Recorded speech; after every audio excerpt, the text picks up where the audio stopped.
Assalamualaikum warahmatullahi wabarakatuh. Halo teman-teman, perkenalkan nama saya Vita Sari Putu Zahra dengan NIM 125241045 dari program studi akuntansi Fakultas Ekonomi dan Bisnis dari Universitas Selatan Samasiro. Di sini saya akan membacakan studi kasus kewajiban hukum. Nah, soal yang pertama ada di analisis kesenjangan ekspektasi.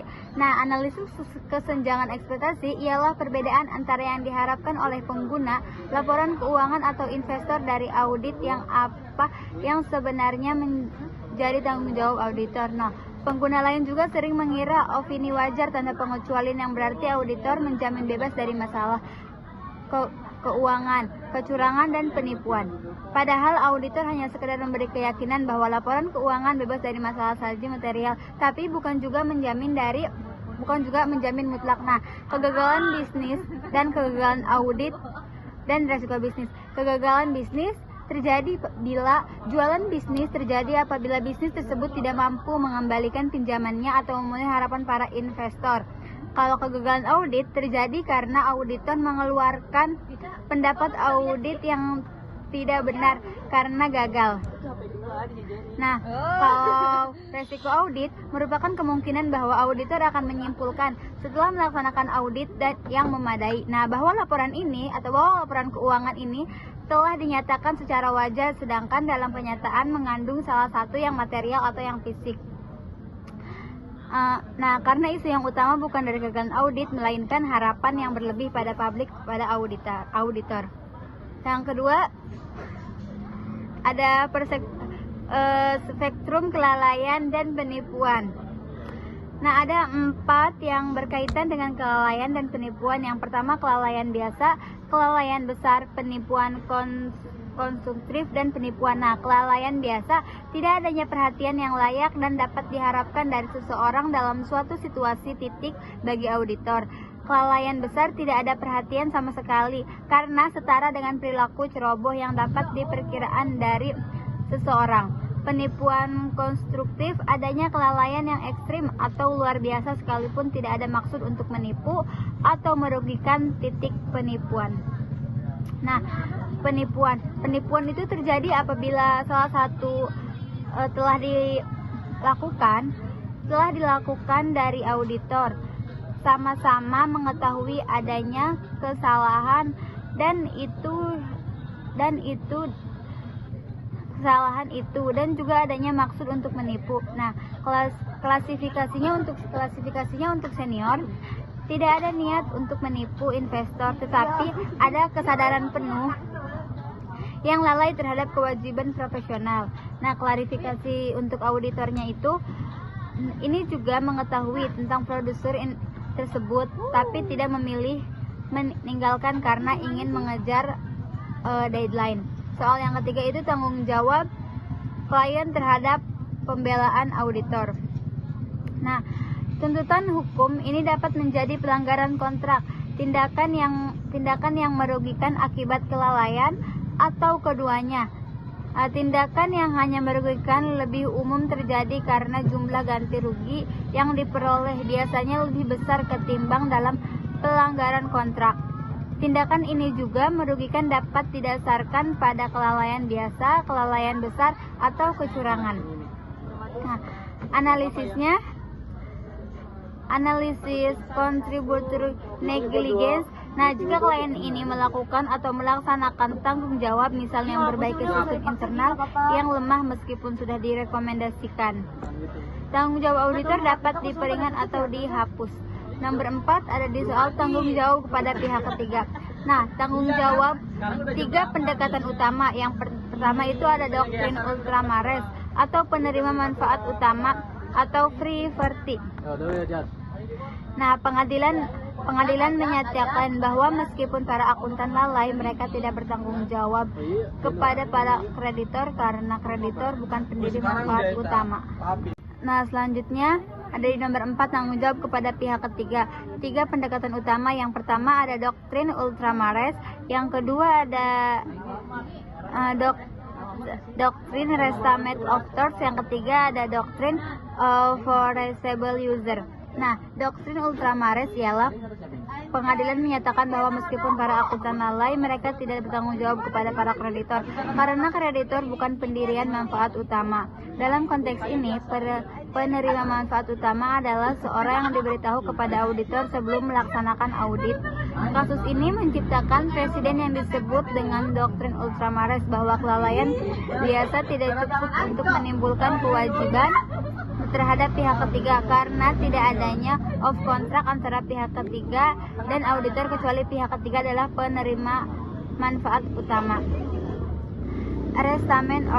Selanjutnya ada doktrin restatement of torts.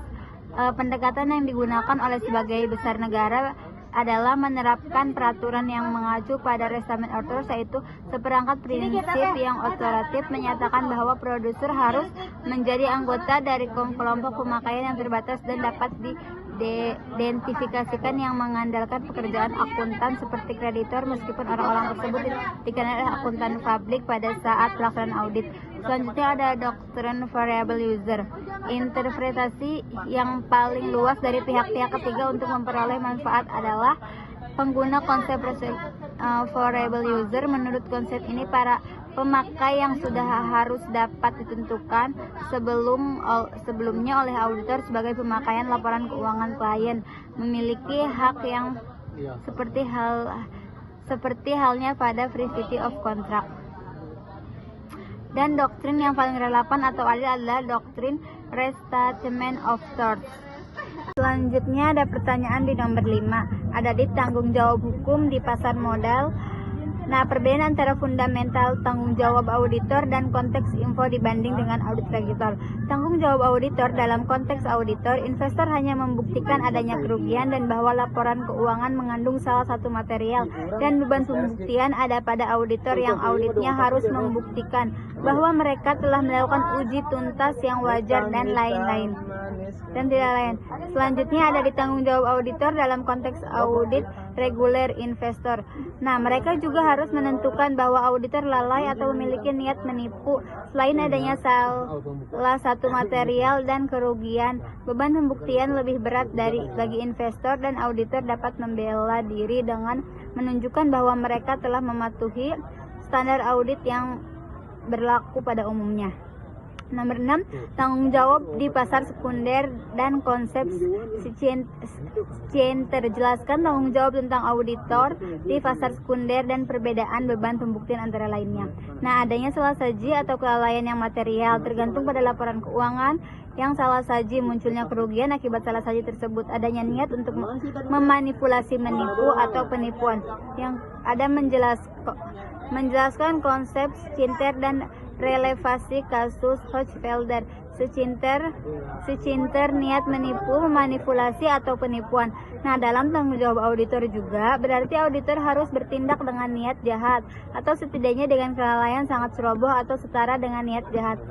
Nah, kasus Hochfelder menjadi sangat penting karena secara definitif menetapkan bahwa untuk menuntut ganti rugi. Yang ketujuh ada tanggung jawab pidana. Nah, atau criminal liability akun publik, antara liabilitas perdata dan liabilitas pidana. Liabilitas perdata merupakan tanggung jawab akuntan kepada klien atau pihak ketiga atas kerugian finansial yang timbul akibat kelalaian, pelanggaran kontrak atau penipuan dalam pelaksanaan jasa audit. Nah, analisis tentang tindak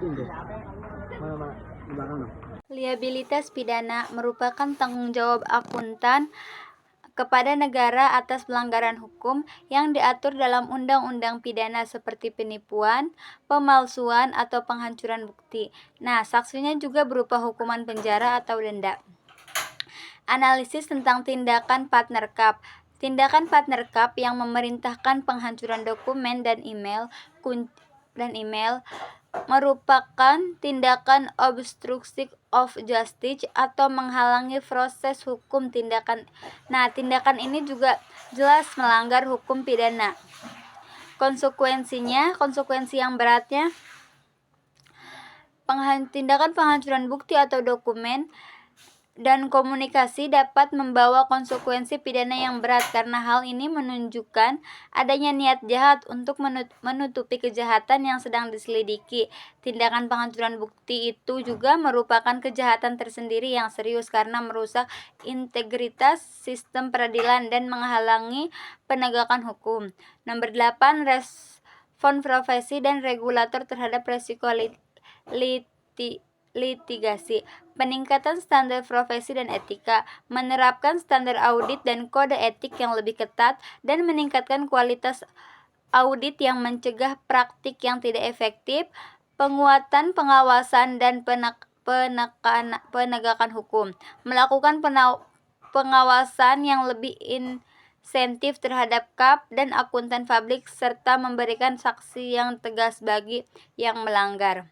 Edukasi dan pelatihan yang berkelanjutannya, memberi program pelatihan dan pendidikan berkelanjutan mengenai manajemen risiko, standar audit terbaru, dan isu-isu hukum kepada para akuntan publik. Manajemen risiko litigasi dan tingkat KAP.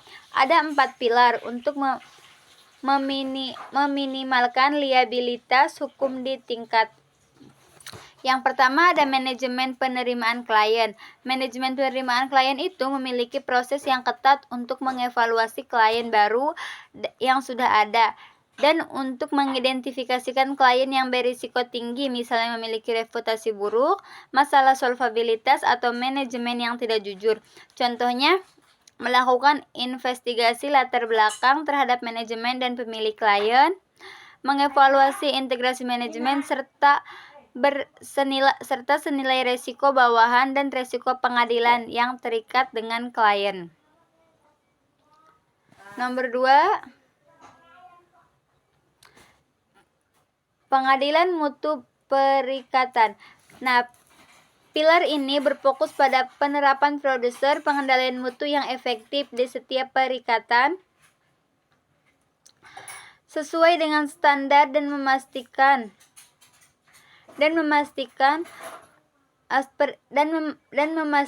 bahwa pekerjaan harus dilakukan sesuai dengan standar yang berlaku dan temuan audit didukung oleh bukti yang memadai.